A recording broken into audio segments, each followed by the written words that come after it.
The morning they bulldozed my great-grandfather's bridge, I didn't just feel rage. I felt finality. I was done. Done playing nice. Done answering certified letters like a good little homeowner. Done pretending the system was fair. That bridge wasn't just stone and limestone. It was my family's legacy, standing for nearly a century. And when they tore it down without a single warning, that was it. That was the moment I made a decision nobody saw coming. I was going to drain the very lake their $4 million resort depended on. It all started like any quiet Tuesday. 6 a.m. Lake Norwood still cloaked in fog.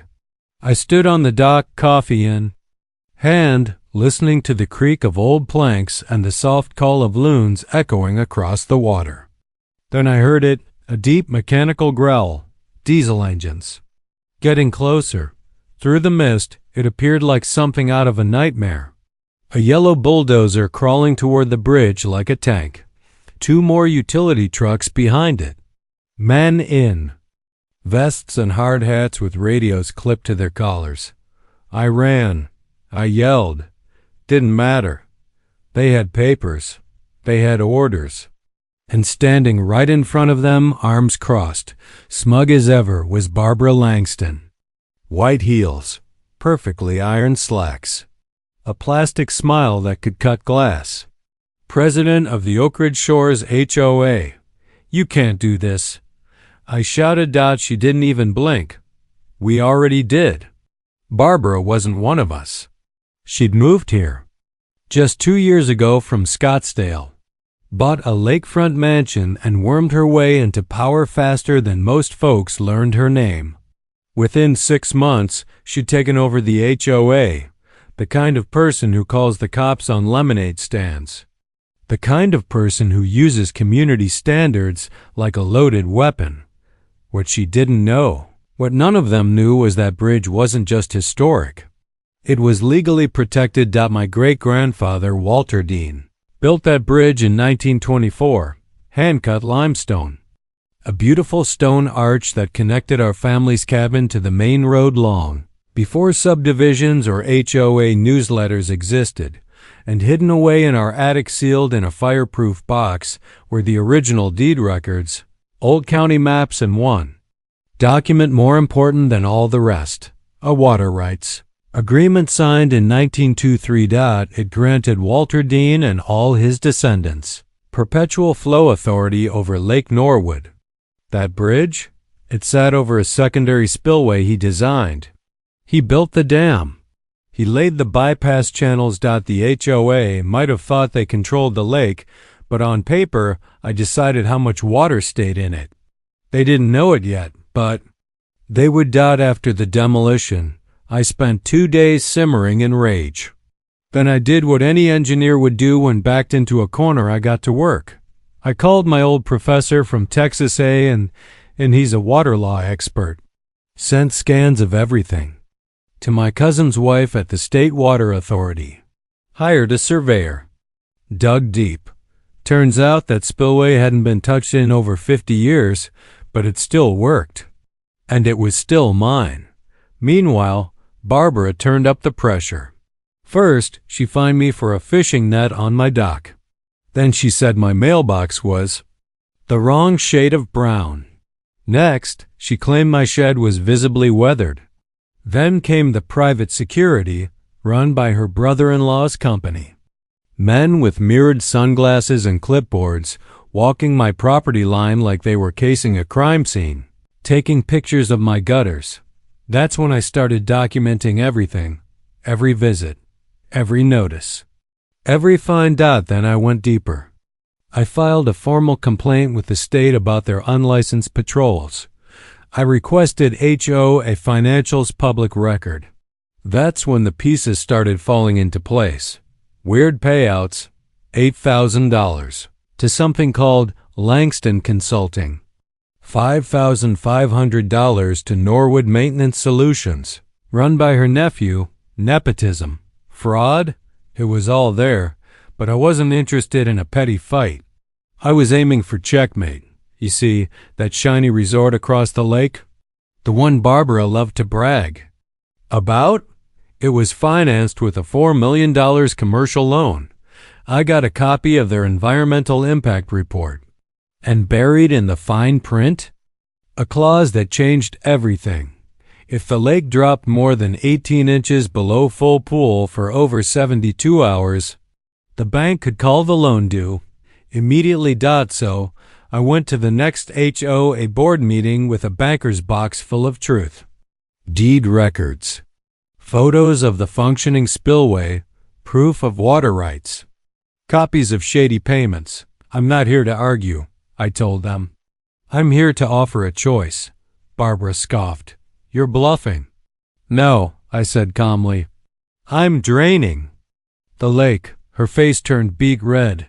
That's terrorism. No, I said again. That's maintenance. The board took a vote.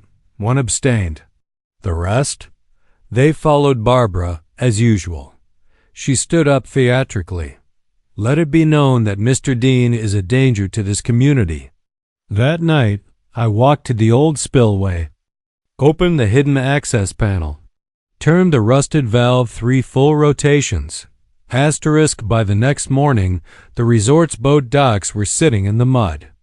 Tourists posted photos online, paddle boats half sunk, kayaks stranded like abandoned toys, dead fish baking under the sun. By day 3, the bank pulled out. Just like that. Barbara panicked. She called an emergency HOA meeting, but this time, it wasn't orderly. It was chaos. Half the homeowners were screaming for her resignation. The other half were pointing fingers at me, accusing me of environmental sabotage. Then the sheriff showed up. He said they'd received an anonymous tip that I was illegally tampering with public infrastructure. I didn't flinch. I handed him a folder of documents. My great-grandfather built this system, I told him. Legally, I operate it. He flipped through the papers slowly. Read every line, twice. Finally, he looked up and muttered, "This is above my pay grade." Barbara still wouldn't quit. She went on local TV, full-blown media meltdown, called me a radical, an extremist, said I was endangering children, destroying the community, tanking property values, but something unexpected happened. The more she talked, the more people started digging, and what they found. It was damning. Turns out her husband's company had received over $30,000 in unapproved payouts from the HOA budget. Her cousin awarded maintenance contracts without competitive bidding. And that luxury guest house in her backyard? Built 4 feet into a protected wetland zone. 2 weeks later, the county issued a restraining order against Barbara Langston. Misuse of funds, abuse of authority, permit violations. The HOA board voted her out unanimously. She packed up and left town the next morning. The new HOA president was someone we all respected, Mrs. Nora Caldwell, 82 years old and a resident since 1967. She didn't talk much, but when she did, people listened. She asked me to help draft a new set of bylaws, ones that respected our town's history, honored community heritage, and protected structures like Walter Dean's Bridge. We rebuilt it together, stronger. We renamed it Walter's Crossing, and the county? They approved it as an official historic site. 3 months later, the resort reopened under new ownership. This time, they came to me. We negotiated directly. I agreed to maintain stable lake levels year-round in exchange for preservation easements around the old spillway and protected shoreline. Together, we even created something beautiful.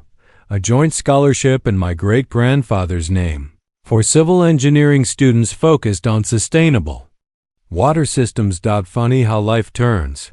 Now every July, we host Bridge Day, live music, catfish fry, kids cannonballing off the dock Barbara once tried to find me for. Sometimes, I stand there quietly, hand resting on the warm limestone railing of Walter's Crossing, listening to the water, not loud, not angry, just steady. calm, strong. Because water doesn't care about power plays. It doesn't care about HOA politics. It doesn't lie down, it follows gravity. It follows design. And it remembers who built it. So if someone ever tries to bulldoze your family's legacy, don't just yell. Don't beg. Learn the system. Know your rights. And when they try to back you into a corner, let the water speak for you. Now tell me this. If someone destroyed something your family built with their own hands, would you fight back? Or would you walk away? Drop your story in the comments. I want to hear it. And if you're dealing with your own HOA nightmare, stay tuned. Next time, I'll tell you about the rancher who used mineral rights to stop a billionaire from paving over her land. It gets wild.